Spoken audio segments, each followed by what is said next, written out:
History Secrets.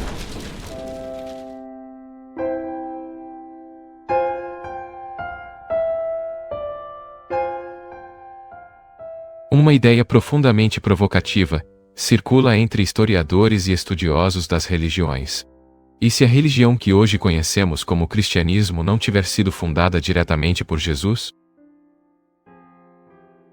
Essa hipótese aparece em diversos debates acadêmicos sobre as origens do cristianismo. Alguns pesquisadores argumentam que existe uma diferença significativa entre aquilo que Jesus ensinava originalmente e aquilo que mais tarde se tornaria a doutrina cristã institucional. Segundo essa interpretação, a figura central na formação do cristianismo histórico teria sido outra pessoa: o apóstolo Paulo. Para compreender essa hipótese, precisamos voltar ao primeiro século da nossa era. Naquele período, não existia algo chamado cristianismo. Não havia Bíblia. Não havia igreja estruturada. E, muito menos, um sistema teológico consolidado. Havia apenas um movimento religioso emergente ao redor de um pregador judeu chamado Jesus. Para alguns estudiosos, os ensinamentos de Jesus se aproximavam muito mais de correntes espirituais conhecidas hoje como gnosticismo. O gnosticismo não era uma religião única.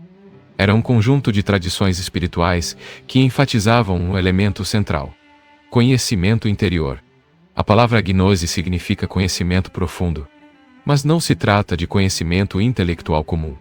Refere-se a uma percepção espiritual direta da realidade.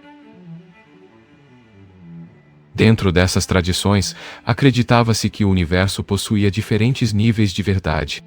Muitos sistemas religiosos antigos apresentavam algo semelhante a 3 camadas de ensinamento: uma camada pública, uma camada interna e uma camada secreta, reservada aos iniciados. Essa estrutura aparece em várias tradições espirituais ao longo da história.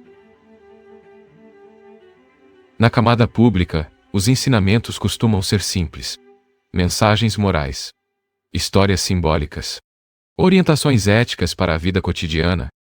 Nos evangelhos canônicos, vemos muitos exemplos desse tipo de ensinamento. O Sermão da Montanha é um dos mais conhecidos. Bem-aventurados os pobres de espírito, porque deles é o reino dos céus. Para o público comum, essa frase transmite uma mensagem de consolo. Ela sugere que valor espiritual não depende de riqueza material. Mas alguns intérpretes argumentam que frases como essa poderiam possuir significados mais profundos dentro de tradições espirituais antigas. Significados acessíveis apenas a discípulos próximos. É nesse ponto que entram textos antigos descobertos no século XX. Em 1945, arqueólogos encontraram uma coleção de manuscritos perto da cidade egípcia de Nag Hammadi. Entre esses textos, estava um documento conhecido como o Evangelho de Tomé. Jesus não fundou o cristianismo. Esse texto não faz parte do Novo Testamento tradicional, mas contém uma série de ditos atribuídos a Jesus. Alguns desses ditos parecem ter um caráter profundamente místico. Um deles diz o seguinte: há uma luz dentro do ser humano, e essa luz pode iluminar o mundo inteiro. Mas se ela não brilhar, permanece na escuridão. Jesus não fundou o cristianismo. Interpretações gnósticas entendem essa frase como referência a uma centelha divina presente dentro de cada pessoa. Uma conexão interior com uma realidade espiritual superior. De acordo com certos sistemas gnósticos, o universo material seria apenas uma parte imperfeita da realidade. A verdadeira origem da existência estaria em uma fonte divina suprema. Algumas tradições chamavam essa fonte de mônada. O um princípio absoluto, perfeito e eterno. Segundo certos mitos gnósticos, o mundo material teria surgido a partir de um erro cósmico. Uma entidade imperfeita teria criado a realidade física sem compreender plenamente a ordem divina. Essa ideia aparece em diferentes versões dentro da literatura gnóstica. Em algumas delas, o Criador do mundo material seria visto como um ser ignorante em relação à verdadeira realidade espiritual. Jesus não fundou o cristianismo. Dentro dessa perspectiva, a missão de figuras espirituais como Jesus seria revelar um conhecimento libertador. Um conhecimento capaz de despertar a centelha divina presente no interior dos seres humanos. Esse despertar permitiria transcender as limitações do mundo material. É importante lembrar que essas interpretações são objeto de intenso debate acadêmico. Nem todos os historiadores concordam com a ideia de que Jesus tenha sido um mestre gnóstico. Muitos estudiosos defendem que o gnosticismo se desenvolveu apenas décadas depois, possivelmente influenciado por diversas tradições filosóficas e religiosas da antiguidade. Mesmo assim, a existência desses textos mostra que as primeiras gerações de seguidores de Jesus não formavam um movimento homogêneo. Havia diversas interpretações diferentes sobre quem ele era e sobre o significado de seus ensinamentos. Alguns o viam como profeta, outros como mestre espiritual, outros ainda como figura messiânica. A crucificação de Jesus desempenhou um papel decisivo nesse processo. Na Palestina do primeiro século, a execução de um líder religioso podia produzir um efeito inesperado. Em vez de encerrar um movimento, podia transformá-lo em algo ainda maior. Quando uma figura considerada profética morria de forma dramática, seus seguidores frequentemente interpretavam o evento como prova de sua importância espiritual. Alguns analistas sugerem que algo semelhante ocorreu após a morte de Jesus. A execução pública gerou choque. E também gerou curiosidade. As pessoas passaram a perguntar: quem era esse homem? Por que ele foi considerado perigoso pelas autoridades? Nesse ambiente de expectativa religiosa intensa, novas interpretações começaram a surgir. Algumas delas reinterpretaram a morte de Jesus como parte de um plano divino de redenção. Foi nesse contexto que o pensamento de Paulo de Tarso começou a ganhar influência. Paulo desenvolveu uma interpretação teológica profundamente diferente. Para ele, Jesus não era apenas um mestre espiritual. Era o Salvador enviado por Deus. Sua morte não era apenas trágica. Era a redentora. Segundo Paulo, a crucificação fazia parte de um plano divino para salvar a humanidade. Essa interpretação transformou completamente o movimento. De um ensinamento espiritual centrado na transformação interior, para uma religião centrada na fé em um Salvador divino. Se essa leitura histórica estiver correta, então o cristianismo teria passado por uma transformação profunda nas primeiras décadas após a morte de Jesus. Uma transformação que moldaria uma das maiores religiões da história humana. Mas a questão permanece aberta. Qual era exatamente o ensinamento original de Jesus? E até que ponto ele foi reinterpretado por seus seguidores posteriores? Essa pergunta continua fascinando historiadores, teólogos e pesquisadores até hoje. Porque compreender as origens de uma tradição espiritual tão influente significa também compreender parte fundamental da história da própria civilização. Para compreender como esse processo aconteceu, precisamos olhar com atenção para o ambiente histórico do primeiro século. A Palestina daquela época vivia sob domínio do Império Romano. A presença romana gerava tensão constante. Havia impostos pesados, controle militar e um clima permanente de expectativa messiânica entre muitos grupos judaicos. Diversos movimentos religiosos surgiam prometendo renovação espiritual ou libertação política. Alguns líderes eram considerados profetas. Outros eram vistos como possíveis messias. Nesse contexto, qualquer pregador que reunisse seguidores poderia ser considerado uma ameaça pelas autoridades. Jerusalém era o centro desse cenário. Era a capital religiosa do povo judeu. Ali estava o grande templo. Ali se reuniam sacerdotes, líderes religiosos e estudiosos da lei. Mas também era o lugar onde o poder romano era mais visível. Para um pregador itinerante como Jesus, ir a Jerusalém significava entrar no coração do debate religioso da época. Ali estavam os fariseus, os saduceus e outros grupos que disputavam influência espiritual sobre a população. Cada um possuía interpretações diferentes da lei judaica, e cada um defendia sua própria autoridade religiosa.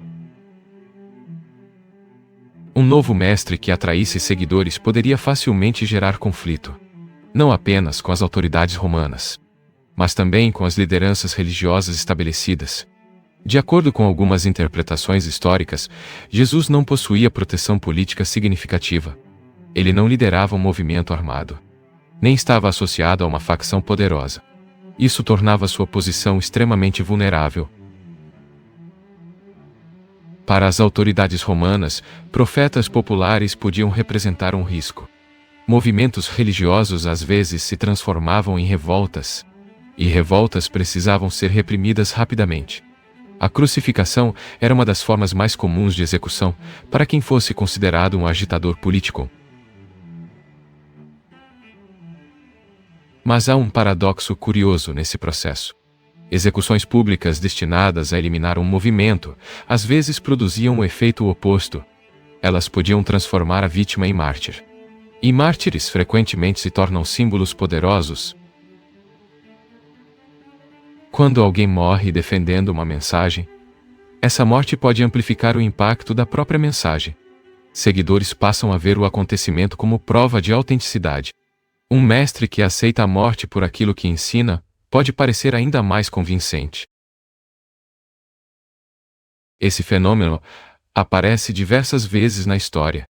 Movimentos religiosos, políticos e filosóficos muitas vezes se fortalecem após a morte de seus líderes. A morte se transforma em narrativa, e a narrativa fortalece a comunidade de seguidores. No caso de Jesus, sua execução provocou exatamente esse tipo de reação. Seus discípulos continuaram a falar sobre ele. Histórias começaram a circular. Relatos sobre seus ensinamentos foram compartilhados entre diferentes comunidades. Foi nesse ambiente que diversas interpretações sobre Jesus começaram a se desenvolver.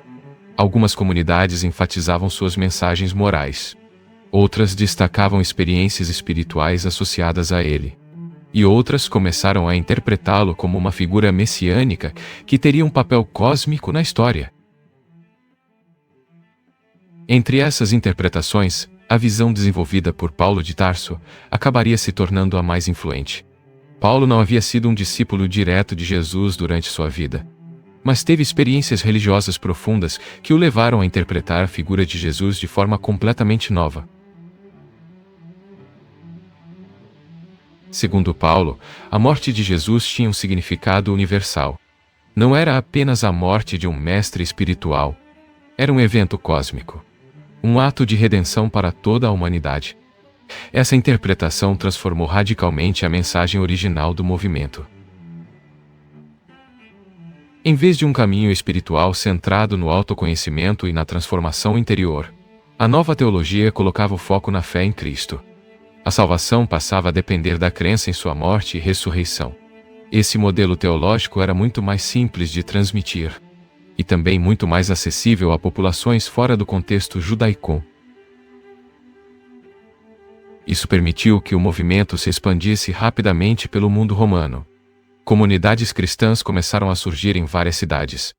Grécia, Roma. O movimento deixou de ser apenas uma corrente dentro do judaísmo. Tornou-se uma religião global emergente. Mas essa transformação também gerou tensões internas.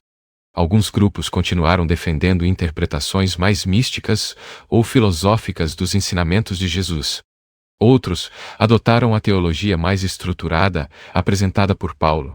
Com o tempo, a versão que se tornaria dominante foi aquela que mais tarde seria chamada de cristianismo ortodoxo.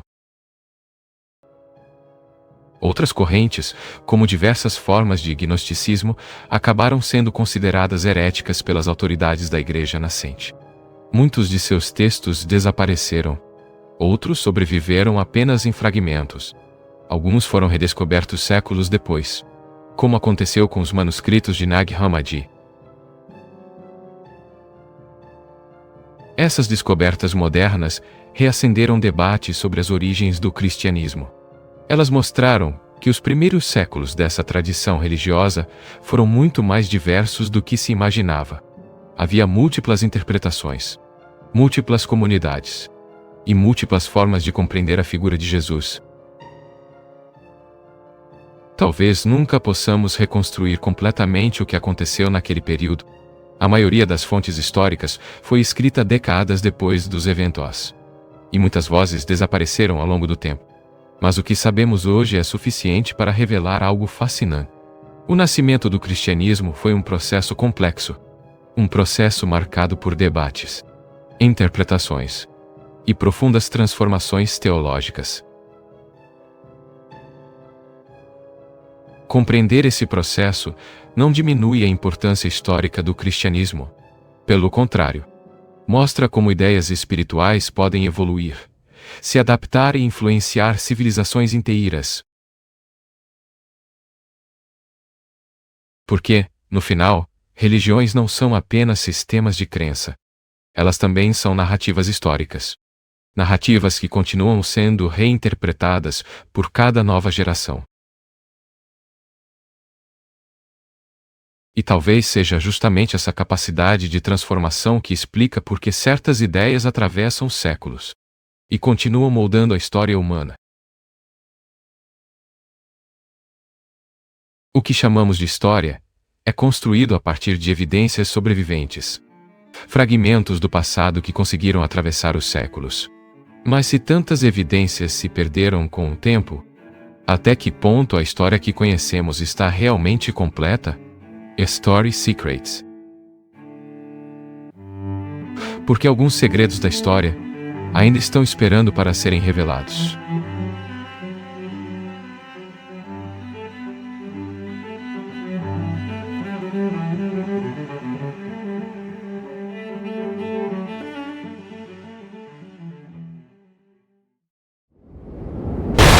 History Secrets.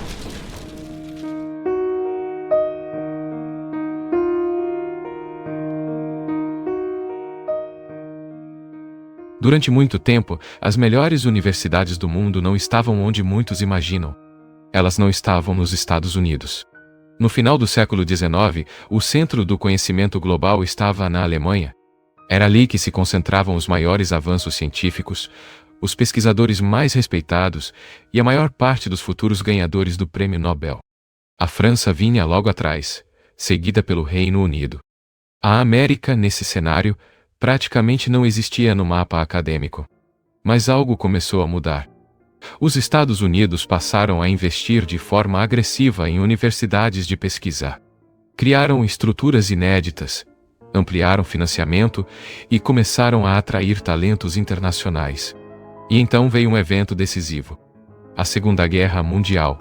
Com o fim do conflito, os Estados Unidos não apenas emergiram como potência econômica e militar, mas também passaram a absorver uma quantidade massiva de cientistas europeus, especialmente alemães.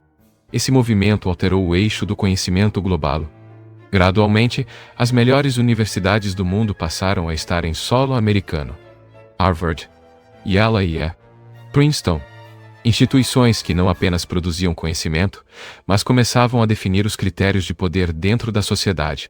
Com esse crescimento, algo parecia inevitável. Se mais pessoas tivessem acesso ao ensino superior, a sociedade se tornaria mais igualitária. Mas foi exatamente o oposto que aconteceu. Em 1940, apenas cerca de 5% dos homens nos Estados Unidos frequentavam a universidade. Hoje, esse número ultrapassa 35%. Um avanço impressionante. No entanto, ao invés de reduzir desigualdades, esse aumento coincidiu com um crescimento significativo da disparidade econômica. O coeficiente de Gini, que mede a desigualdade de renda, disparou nas últimas décadas.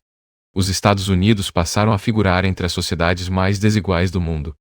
E isso levanta uma questão inevitável: como uma nação mais educada se tornou também mais desigual? A resposta não está apenas na economia. Ela está na estrutura invisível que organiza o acesso ao poder. Outro indicador revela um fenômeno ainda mais inquietante: a mobilidade social. Na década de 1940, a maioria das pessoas vivia melhor do que seus pais. Havia a sensação de progresso contínuo, de que cada geração avançava um pouco mais. Mas esse padrão começou a desaparecer. Hoje, uma grande parte da população já não supera a geração anterior. O crescimento econômico continua, mas seus benefícios não são distribuídos de forma equilibrada. A riqueza se concentra, e se concentra de maneira extrema. Nos Estados Unidos, uma parcela significativa da riqueza total está nas mãos do 1% mais rico. Isso significa que, mesmo com o país ficando mais rico, esse crescimento não chega à maioria das pessoas. Ao mesmo tempo, outro fenômeno se intensifica: o custo da educação. As universidades, especialmente as de elite, tornaram-se cada vez mais caras. O acesso ao ensino superior passou a depender não apenas de mérito, mas também de capacidade financeira, direta ou indireta. E isso trouxe uma consequência silenciosa, mas devastadora: o endividamento estudantil. Nos Estados Unidos, a dívida estudantil se tornou um dos maiores fardos econômicos para os jovens. Diferente de outros tipos de dívida, ela não pode ser eliminada por falência. Ela acompanha o indivíduo por toda a vida. E, em muitos casos, ultrapassa gerações. Esse cenário cria uma pressão psicológica intensa. E começa a se refletir em outro indicador preocupante: a saúde mental. Curiosamente, estudos mostram que estudantes de classes média e alta apresentam índices maiores de depressão do que estudantes de baixa renda. Uma possível interpretação é que o sistema não apenas exige desempenho, mas impõe uma identidade baseada exclusivamente no sucesso. E quando esse sucesso falha, o impacto é profundo. Diante desse cenário, surge uma pergunta fundamental: o que exatamente criou esse sistema? A resposta remonta a duas figuras centrais: James B. Conant e Harry Chauncey.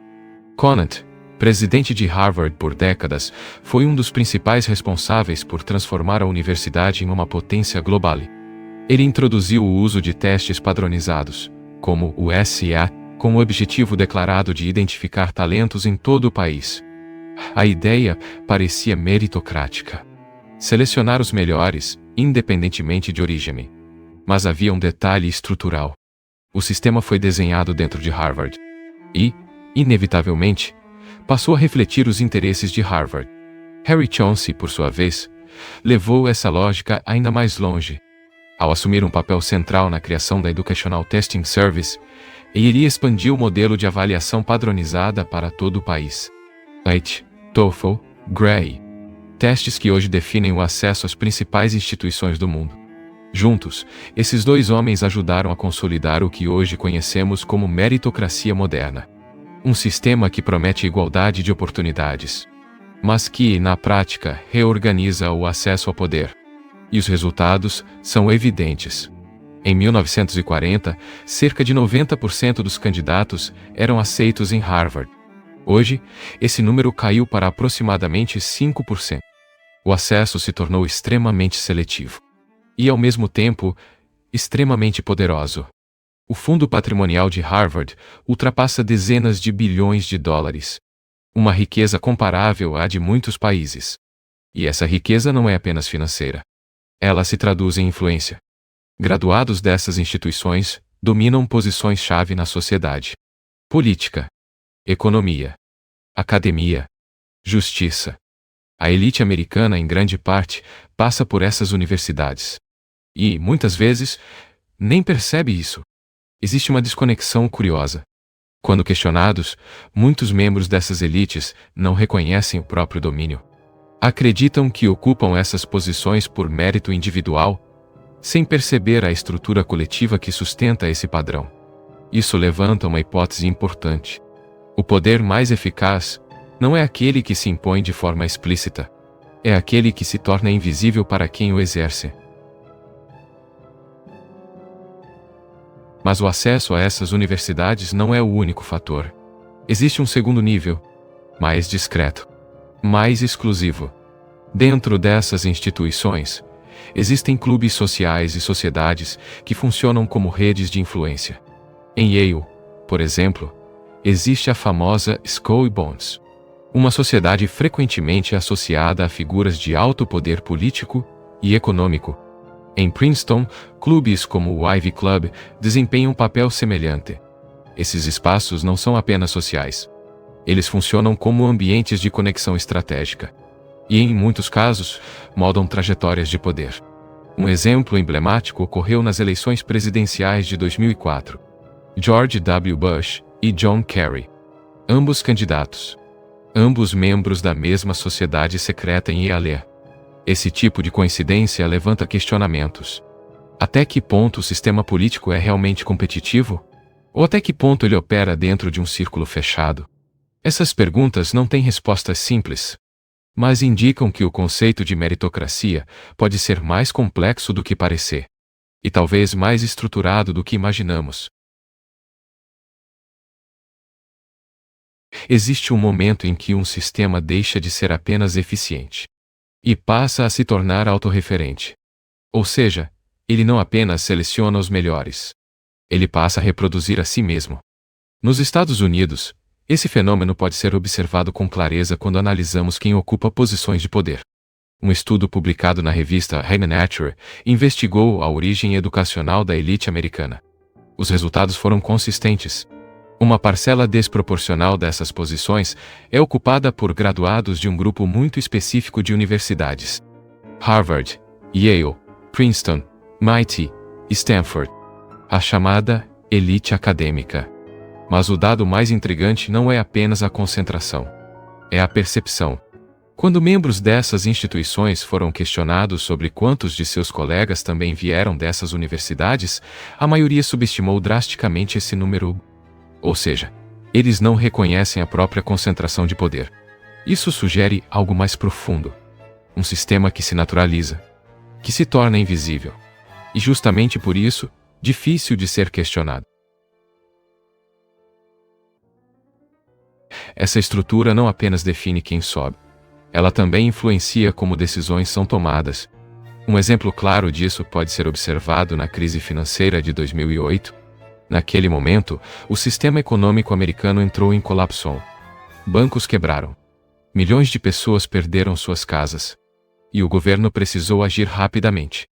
Mas quem tomou essas decisões? Em grande parte, indivíduos formados nas mesmas instituições. Larry Summers, ex-presidente de Harvard. Timothy Geithner, formado em Dartmouth. Ambos com forte conexão com Wall Street. Eles lideraram a resposta econômica do governo e optaram por uma estratégia específica: salvar os bancos. A justificativa era proteger a economia como um todo. Mas essa decisão gerou uma crítica inevitável. Se os bancos foram resgatados, por que os cidadãos comuns não receberam o mesmo nível de apoio? A resposta envolveu um conceito conhecido como risco moral.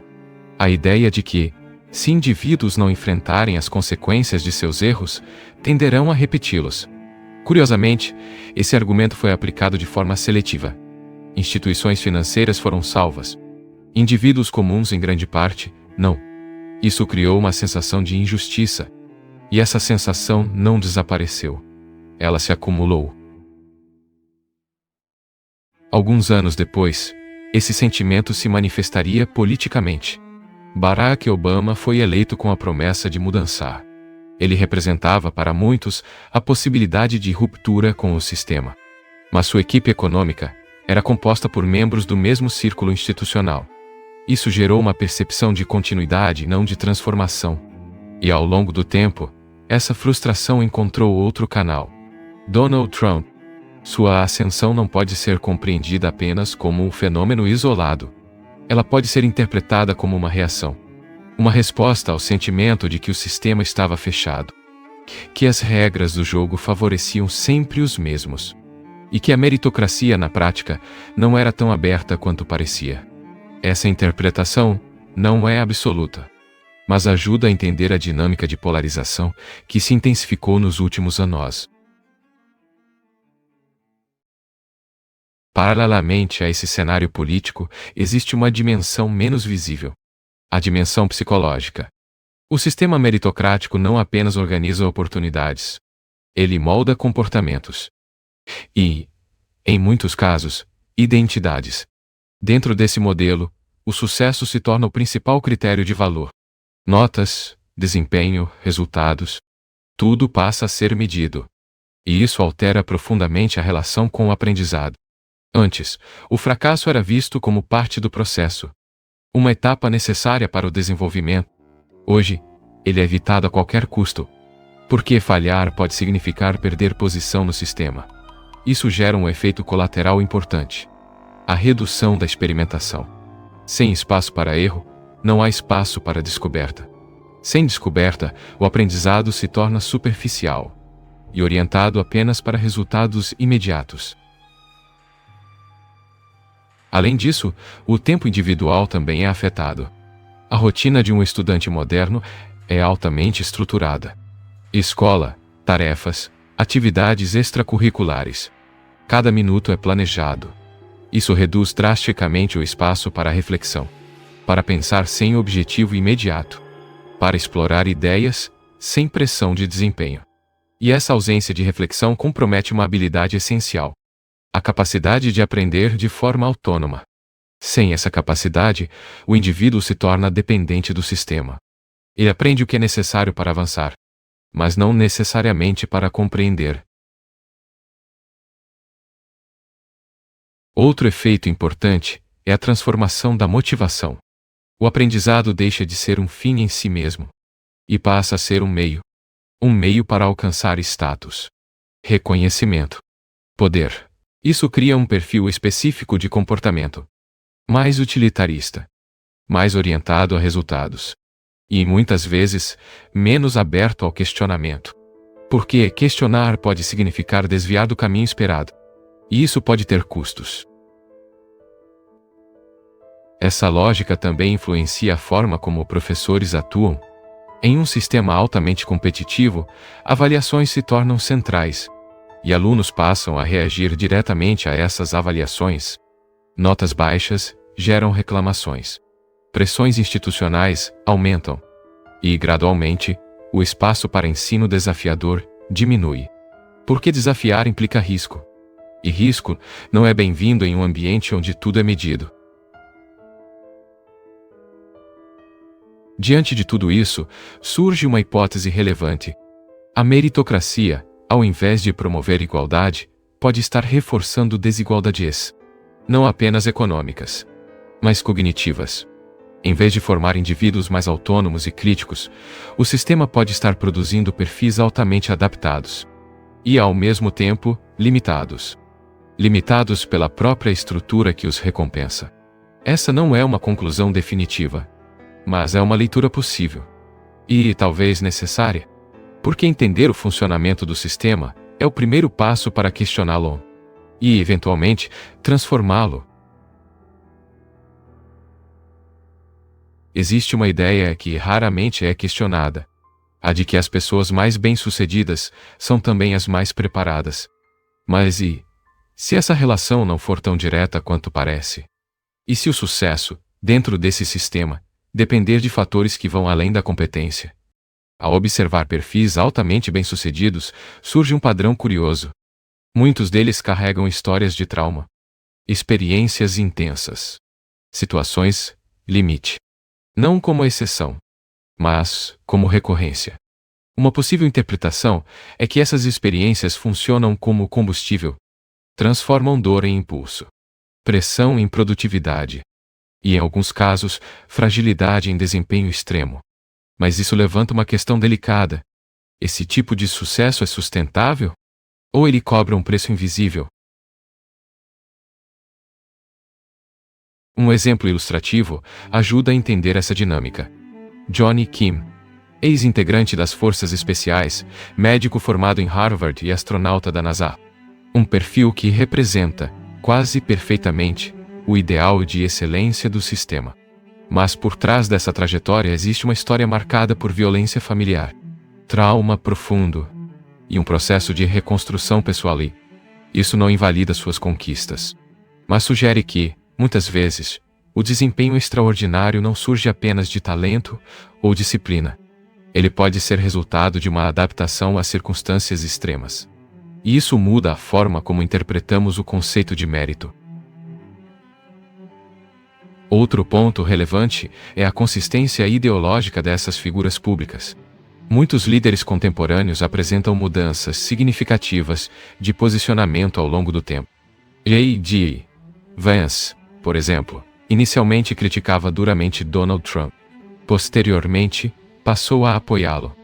Essa mudança pode ser interpretada de diferentes formas: estratégia política, adaptação ao contexto, ou ausência de convicções profundas.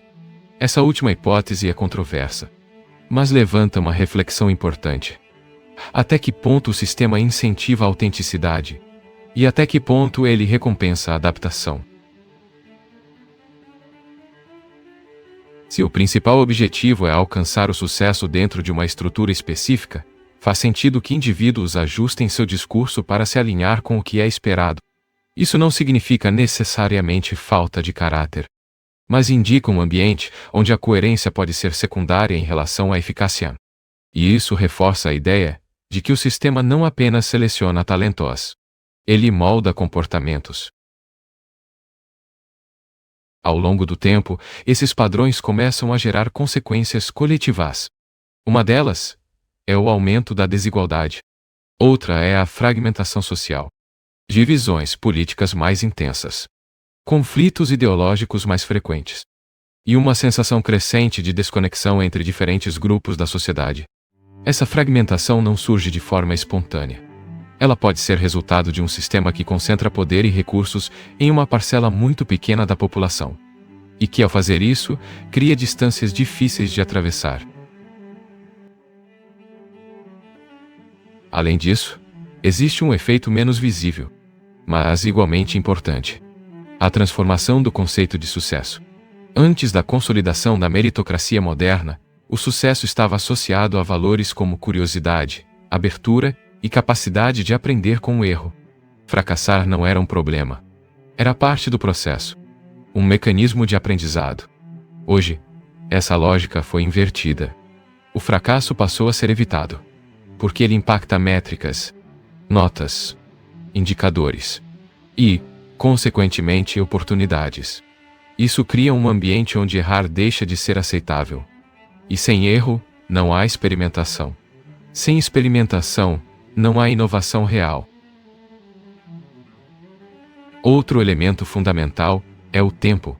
O tempo para pensar, para refletir, para simplesmente existir sem um objetivo imediato. Esse tempo está desaparecendo. A rotina moderna, especialmente em ambientes altamente competitivos, é estruturada ao extremo. Cada atividade tem um propósito. Cada ação tem uma meta.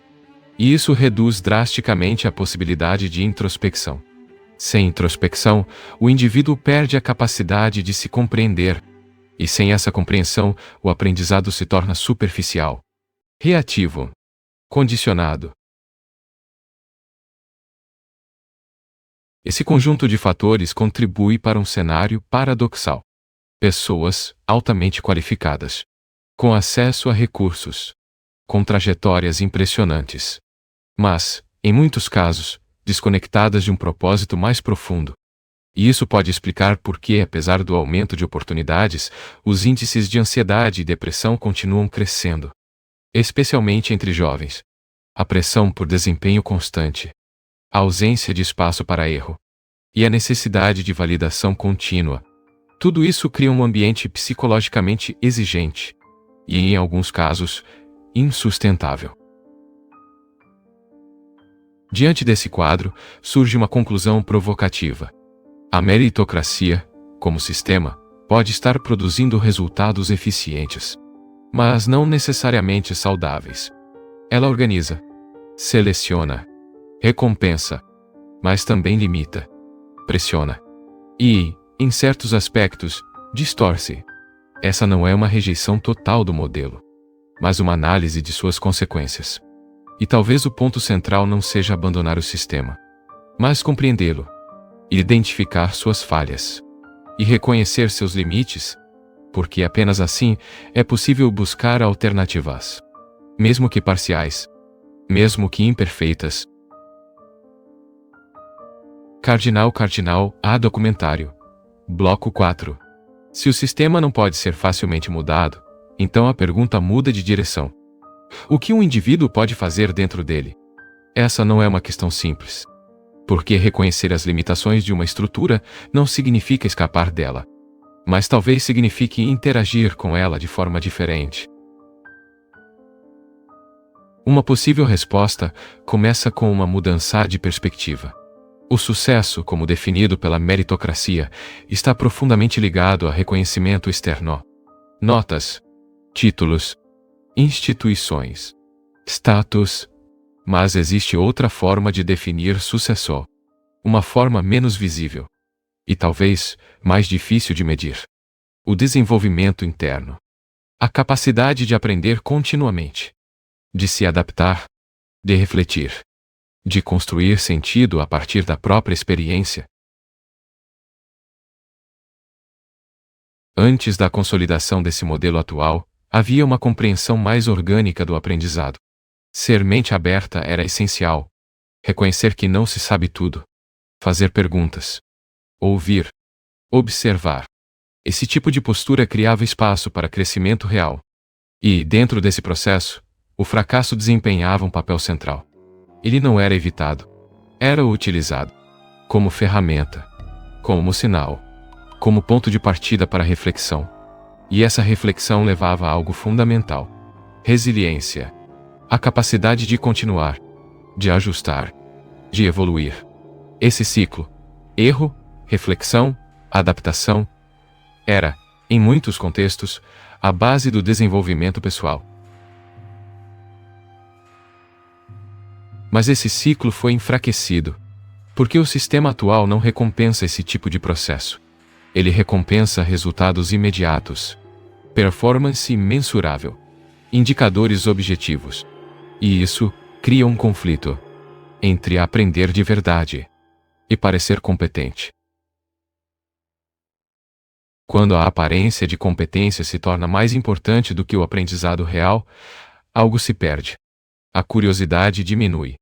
O risco é evitado. A exploração é substituída por repetição eficiente.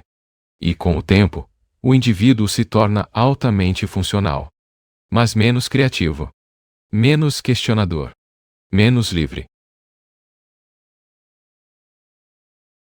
Outro efeito importante é a transformação da identidade.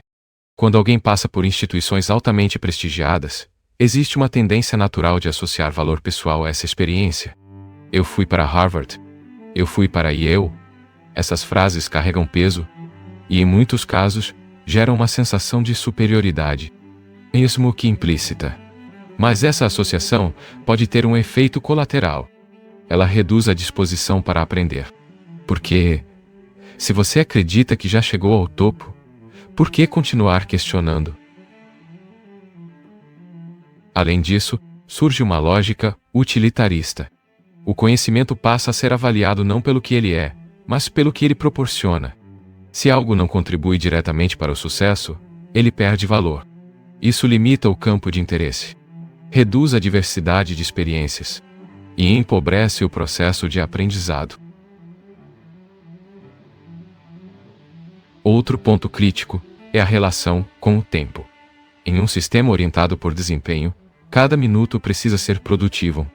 Mas o aprendizado profundo não acontece apenas em momentos produtivos.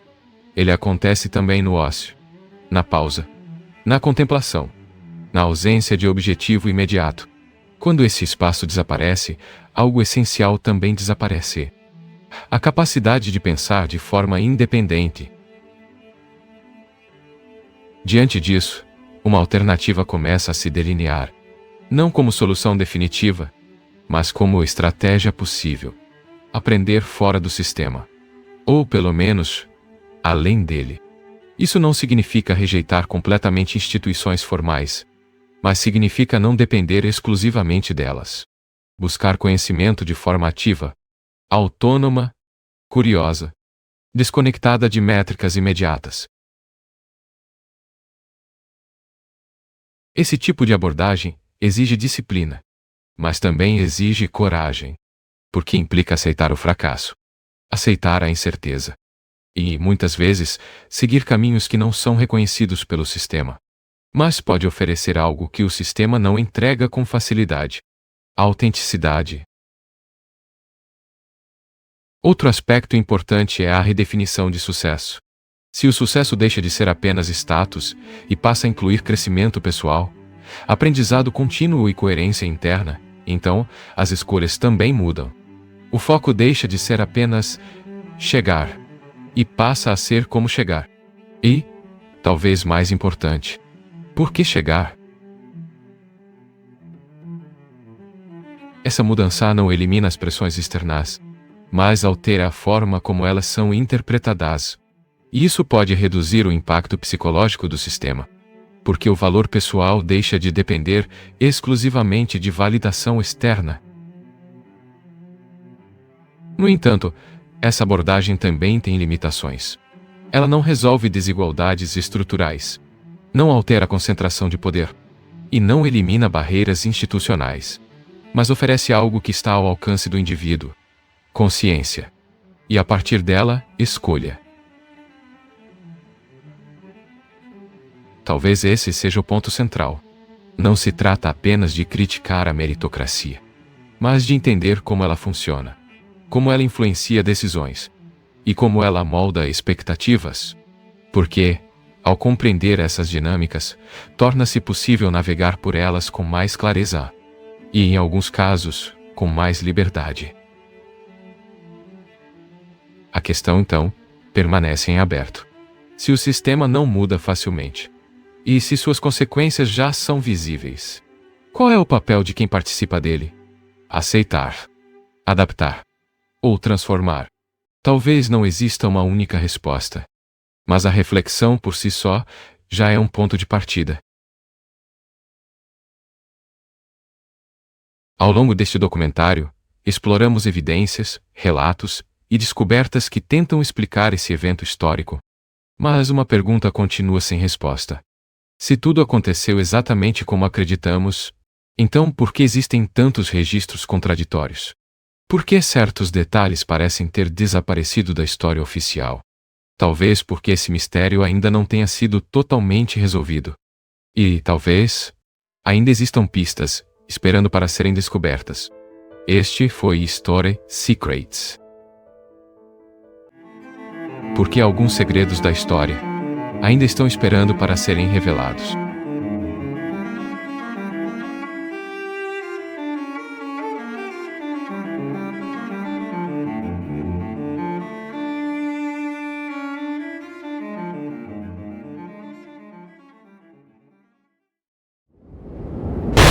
History Secrets.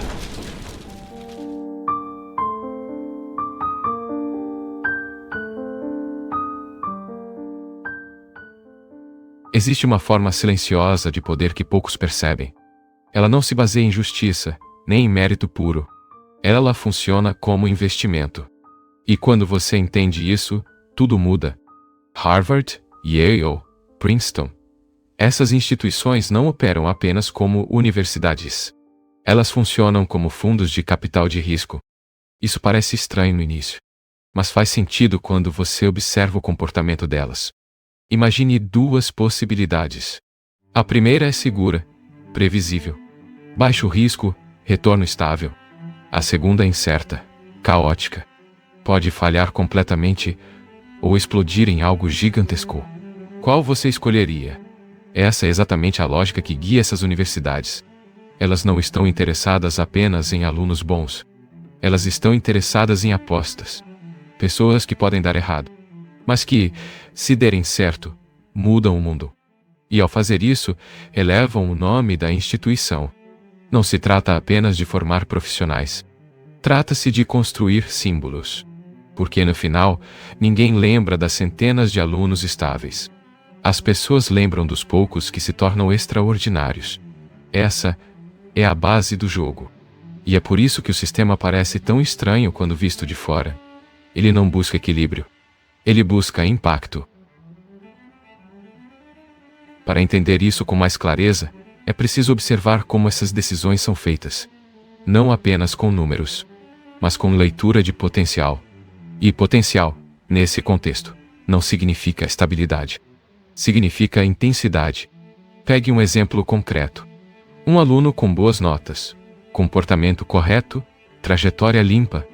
Ele é confiável, mas ele não é necessariamente interessante. Agora, imagine alguém diferente. Alguém que não tem o melhor histórico, que não vem das melhores escolas, mas que demonstra algo mais difícil de medir: urgência, pressão interna, uma sensação de que precisa vencer a qualquer custo. Esse tipo de perfil chama a atenção.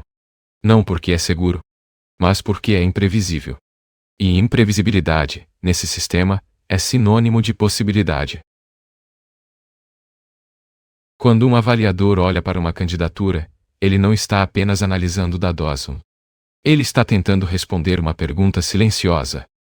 Essa pessoa pode se tornar alguém impossível de ignorar? E, para isso, existem sinais. Nem sempre óbvios. Às vezes, vem da história de vida.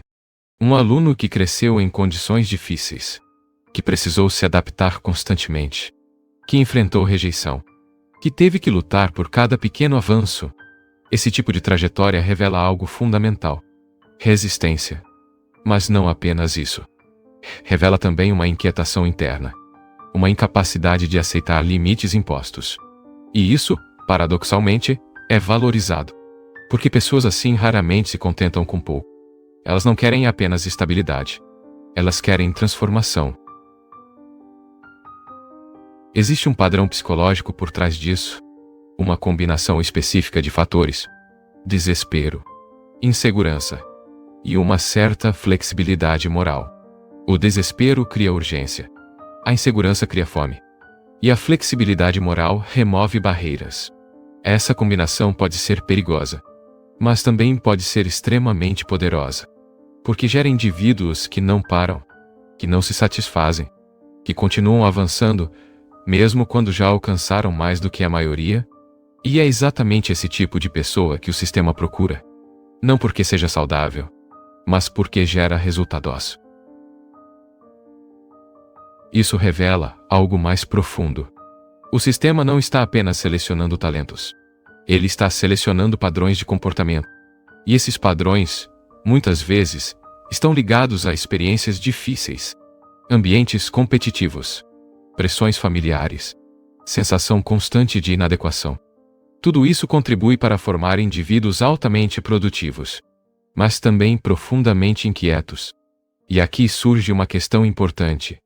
Se esse modelo funciona tão bem, por que ele é problemático? A resposta começa a aparecer quando observamos o que acontece depois. Depois da admissão. Depois do prestígio. Depois do reconhecimento inicial. Porque entrar em uma dessas instituições não encerra o jogo. Na verdade, é aí que ele começa. Entrar em uma dessas universidades não traz alívio. Traz intensificação. A ilusão é simples. Você acredita que, ao ser aceito, finalmente poderá descansar. Mas o que acontece é o oposto. O ambiente se transforma em um campo de competição contínua. E dessa vez, você não está mais competindo com alunos comuns. Você está cercado pelas pessoas mais ambiciosas do mundo. Pessoas que, assim como você, foram selecionadas não pela estabilidade, mas pela intensidade. Dentro desse ambiente, algo muda rapidamente. A identidade que você construiu até ali começa a se dissolver. Na sua escola anterior, você era o melhor. Era reconhecido. Aqui, você é apenas mais um. E não qualquer um. Um entre muitos que também foram considerados excepcionais. Isso cria um choque silencioso. Porque o valor que você atribuía a si mesmo deixa de ser suficiente. E nesse momento, surge uma nova necessidade: provar novamente. E depois provar de novo. E de novo. Sem fim. A estrutura do ambiente reforça isso o tempo todo. Na sala de aula não existe apenas aprendizado. Existe performance. Discussões abertas. Perguntas diretas. E todos querem se destacar. Não é apenas sobre entender o conteúdo. É sobre impressionar, mostrar domínio, mostrar presença, mostrar que você pertence àquele lugar. Fora da sala, a lógica continua. Clubes exclusivos, sociedades restritas, programas altamente seletivos. Cada espaço é uma nova disputa. Cada oportunidade, um novo filtro. E então, aos poucos, uma percepção começa a se formar. Nada é neutro. Tudo está sendo observado, avaliado, comparado. Você começa a sentir que está sempre sendo medido. Pelos professores, pelos colegas, pelo sistema inteiro. E isso gera uma pressão constante. Uma vigilância invisível, que nunca desaparece. Esse tipo de ambiente não apenas seleciona pessoas competitivas. Ele amplifica essa característica. Ele transforma a ambição em necessidade. E necessidade em sobrevivência. Porque, dentro dessa lógica, parar significa perder. E perder significa desaparecer. Isso cria uma mentalidade específica. O mundo passa a ser visto como um jogo de soma zero. Se alguém vence, alguém perde. E nesse jogo, não há espaço para neutralidade. Ou você avança, ou você fica para trás. Com o tempo, isso deixa marcas profundas. Mesmo fora da universidade. Mesmo anos depois. A sensação de que é preciso conquistar constantemente não desaparece. Ela se torna parte da identidade. Você não trabalha apenas para viver melhor. Você trabalha para se sentir suficiente. Mas essa sensação nunca se completa. Porque sempre existe alguém à frente. Sempre existe um próximo nível. Sempre existe algo ainda não alcançado. Esse é o paradoxo central. O sistema produz pessoas extremamente bem-sucedidas. Mas, ao mesmo tempo, profundamente insatisfeitas. Porque o critério de valor nunca é interno. Ele é sempre comparativo. Sempre externo. Sempre em movimento. E isso gera um ciclo que não termina. Conquistar. Comparar. Sentir insuficiência. E recomeçar. Mas essa lógica não começa na universidade. Ela começa muito antes. No ensino médio. Na forma como o desempenho é avaliado.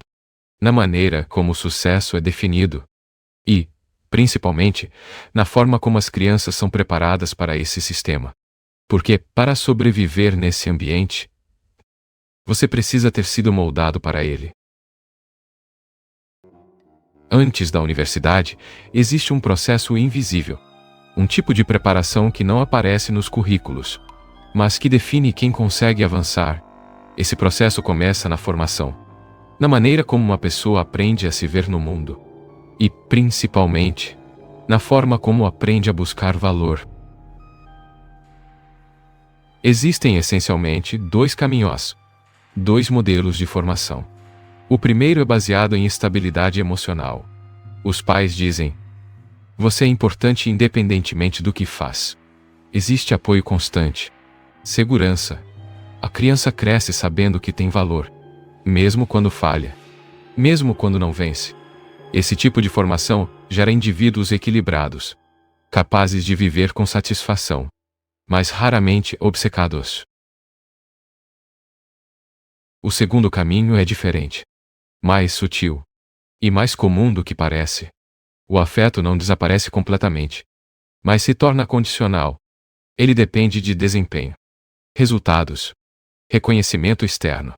A mensagem não é dita de forma direta, mas é sentida. Você será valorizado quando provar que merece.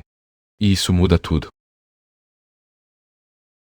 Nesse ambiente, a criança aprende algo específico. Valor não é algo que você possui. É algo que você precisa conquistar. E, mais importante, manter. Isso cria um tipo particular de motivação. Uma motivação que não vem de interesse, nem de curiosidade, mas de necessidade. A necessidade de ser aceito, de ser reconhecido, de não ser deixado para trás. Esse tipo de formação pode parecer duro, mas ele produz resultadosos.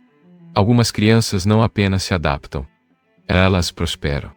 transformam essa pressão em impulso, transformam insegurança em energia e começam a competir, desde cedo, por notas, por posições, por aprovação. Ao longo do tempo, esse padrão se intensifica. O ensino médio deixa de ser apenas um espaço de aprendizado e se torna um sistema de seleção. Cada prova é um filtro. Cada atividade, um diferencial. Cada decisão, uma estratégia. E o aluno aprende a se posicionar, a escolher atividades não pelo significado, mas pelo impacto. Esse processo molda algo mais profundo. A forma como a pessoa interpreta o mundo. Ela passa a ver tudo como uma hierarquia. Tudo como comparação. Tudo como disputa. E nesse contexto, descansar parece perigoso. Porque parar pode significar perder posição. E perder posição pode significar perder valor. Assim, quando essa pessoa chega à universidade, ela já está preparada. Não para aprender, mas para competir. Ela entende as regras, mesmo que nunca tenham sido explicadas claramente. E, mais importante, ela aceita essas regras, como se fossem naturais. É nesse ponto que o sistema se completa, porque ele não precisa mais impor pressão. A própria pessoa passa a se pressionar, de forma constante, interna, automática. E isso é extremamente eficiente, porque elimina a necessidade de controle externo. O indivíduo se torna o próprio sistema. Mas há um custo que nem sempre é visível no início. A sensação de que o valor nunca é suficiente, de que sempre é preciso mais reconhecimento, mais conquista, mais validação. E isso cria um vazio difícil de preencher. Então surge uma pergunta inevitável. Se esse modelo gera sucesso, por que ele também gera sofrimento? E mais do que isso, se ele funciona tão bem para indivíduos, por que pode ser prejudicial para o mundo como um todo? A resposta não está apenas nas universidades, mas no impacto que esse tipo de mentalidade cria na sociedade. Quando esse tipo de mentalidade se espalha, ela não fica restrita às universidades. Ela se torna cultura. E aos poucos, começa a moldar a sociedade inteira. O princípio parece simples. Recompensar os mais capazes. Valorizar quem produz mais. Selecionar quem se destaca. Isso é o que chamamos de meritocracia. Na teoria, é justo. Na prática, é mais complexo. Porque o sistema não está apenas premiando competência. Ele está premiando um tipo específico de personalidade. Pessoas que suportam pressão constante, que transformam insegurança em combustível, que não se satisfazem facilmente e que estão dispostas a continuar avançando independentemente do custo. Essas pessoas chegam ao topo. Assumem posições de influência. Tomam decisões que afetam milhões. E carregam consigo a lógica que as formou. Uma lógica baseada em competição contínua, escassez e comparação constante. Nesse ponto, algo começa a acontecer. O mundo passa a ser organizado da mesma forma que essas pessoas o enxergam. Como um jogo. Um jogo onde o vencedor leva tudo. Onde parar é perder. Onde desacelerar é sinal de fraqueza. Isso afeta empresas, mercados, instituições e até relações humanas. Tudo se torna orientado por desempenho, por produtividade, por resultados mensuráveis. E nesse processo algo essencial começa a se perder. O valor que não pode ser medido, a colaboração genuína, o descanso, a estabilidade emocional, coisas que não geram destaque imediato, mas que sustentam uma vida saudável. O problema não está apenas na competição, mas na ausência de limites. Quando tudo se torna competição, nada mais é suficiente. Sempre existe um próximo nível. Sempre existe alguém à frente. Sempre existe algo ainda não conquistado. Isso cria uma sociedade inquieta, produtiva, mas exausta, capaz de gerar inovação em escala, mas também incapaz de parar, de refletir, de se satisfazer. E aqui surge um ponto crítico. O sistema não apenas seleciona pessoas moldadas por pressão. Ele começa a reproduzir essa pressão. Em larga escala, pais passam a educar filhos dentro dessa lógica. Escolas reforçam esse padrão. Empresas exigem esse comportamento. E assim, o ciclo se perpetua.